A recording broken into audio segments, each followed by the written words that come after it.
किष्किंधा का राजा बाली अपने पिता इंद्र से प्राप्त स्वर्ण हार, जो किसी की भी आधी शक्ति खींच सकता था, उसे पहने अपनी विशाल गदा के साथ जिधर भी जाता उधर त्राही त्राही मचा देता। यहाँ तक कि रावण तथा अन्य राक्षस भी बाली के नाम से ही थर थर कांपने लगते। इस पर बाली को लग रहा था वो अजेय है, वो संसार में किसी को भी हरा सकता है, और इसी अहंकार में उसने महाबली हनुमान जी को युद्ध के लिए ललकारा और उनकी आधी शक्ति अपने अंदर खींचना शुरू कर दिया। पर उसे शायद हनुमान जी के अपार शक्ति का अंदाजा ही नहीं था कि वह अपने ही काल को ललकार रहा है। दरअसल बाली जो इंद्रपुत्र होने के कारण अपार शक्तियों का स्वामी था, उसका सबसे ताकतवर अस्त्र था उसके गले का वो स्वर्ण हार, जो उसे अपने पिता इंद्र से प्राप्त हुआ था। वही हनुमान जी ऋषि के शाप के कारण अपने शक्तियों को भूले सुग्रीव के मंत्री के रूप में कार्यरत थे।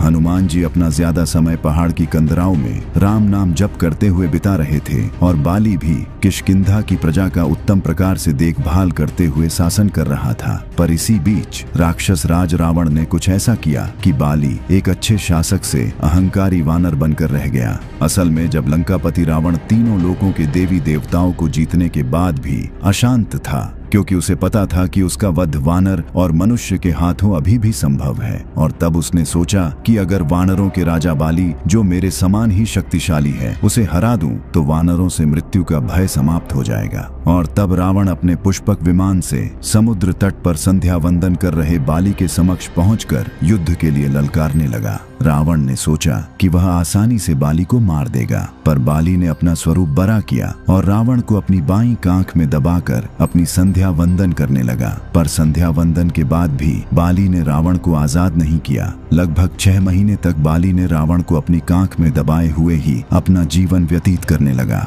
बाली के उछल कूद में पैरों से टकराते, पहाड़ों से रगड़ खाते पूरे 6 महीने तक बाली ने रावण को इसी तरह अपनी बगल में दबाकर घुमाया। और जब रावण इस पीड़ा को सहन नहीं कर पाया तो वह बाली के समक्ष गिड़गिड़ाते हुए क्षमा मांगने लगा। इस पर बाली ने दया करके रावण को मुक्त कर दिया, पर चालाक रावण ने बाली को अपना मित्र बना लिया। अब रावण जैसे महाबली को हराने के बाद बाली का अहंकार चरम पर था, और वह हर जगह कहता फिरता, इस संसार में ऐसा कोई नहीं जो मुझे परास्त कर सके। मैं सर्वशक्तिमान हूँ, मैंने रावण को भी हराया है। उसकी यह अहंकार पूर्ण गर्जना जब बर्दाश्त से बाहर हो गई तो जामवंत जी से रहा नहीं गया, और उन्होंने क्रोध में बोला, हे वानर राज, आप अहंकार बस खुद को सबसे शक्तिशाली बता रहे हैं, पर असल में आपकी शक्ति हनुमान के सामने कुछ भी नहीं। इस पर ठहाके मारकर हंसता हुआ बाली बोला, कौन? वो हनुमान? उसके पास शक्ति भी है? जानकर आश्चर्य हुआ। वो तो हमेशा गुफाओं में मुंह छुपाए राम राम कहता रहता है, उससे मेरी क्या तुलना।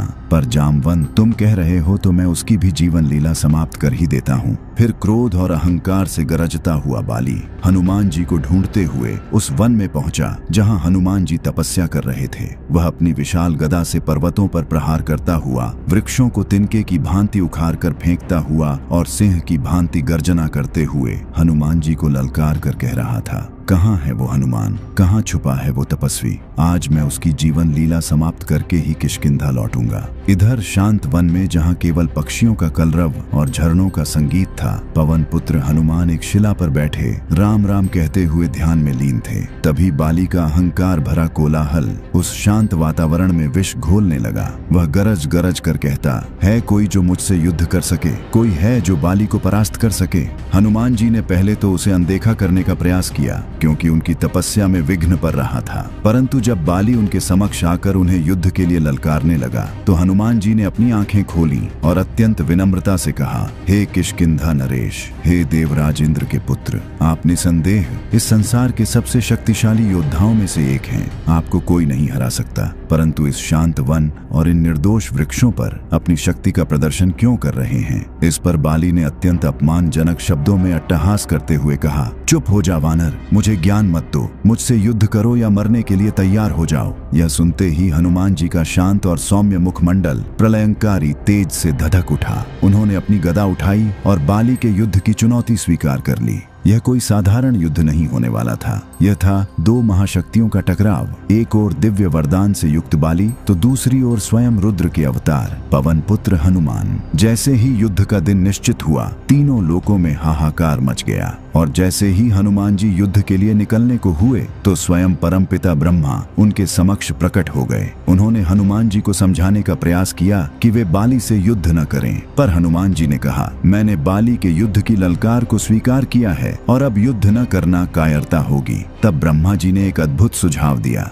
उन्होंने कहा, ठीक है हनुमान, तुम युद्ध के लिए जाओ, परंतु अपनी केवल 10वें हिस्से की शक्ति का ही प्रयोग करना। अपनी बाकी की शक्ति अपने आराध्य के चरणों में समर्पित कर दो। युद्ध के बाद तुम वह शक्ति पुनः प्राप्त कर सकते हो, क्योंकि अगर तुम पूर्ण शक्ति के साथ बाली से युद्ध करने गए तो वह तुम्हारे विकराल रूप के तेज से ही जलकर भस्म हो जाएगा और इससे श्री राम की भविष्य में होने वाली लीला में विघ्न पड़ जाएगा। यह सुन हनुमान जी ने परमपिता ब्रह्मा की आज्ञा का पालन करते हुए अपनी अपार शक्ति का केवल 10वां अंश ही अपने पास रखा और शेष शक्ति को प्रभु श्री राम के चरणों में समर्पित कर दिया। और अब आता है वो रोमांचक क्षण जिसका सबको इंतजार था। हनुमान जी युद्ध भूमि में पहुंचे। सामने बाली अपने स्वर्ण हार को पहने अहंकार से मुस्कुरा रहा था। जैसे ही हनुमान जी ने युद्ध भूमि में अपना पहला कदम रखा और उनकी दृष्टि बाली से मिली, बाली के दिव्य वरदान ने अपना काम करना शुरू कर दिया। हनुमान जी की आधी शक्ति यानी उनकी कुल शक्ति का केवल 5% बाली के शरीर में प्रवेश करने लगा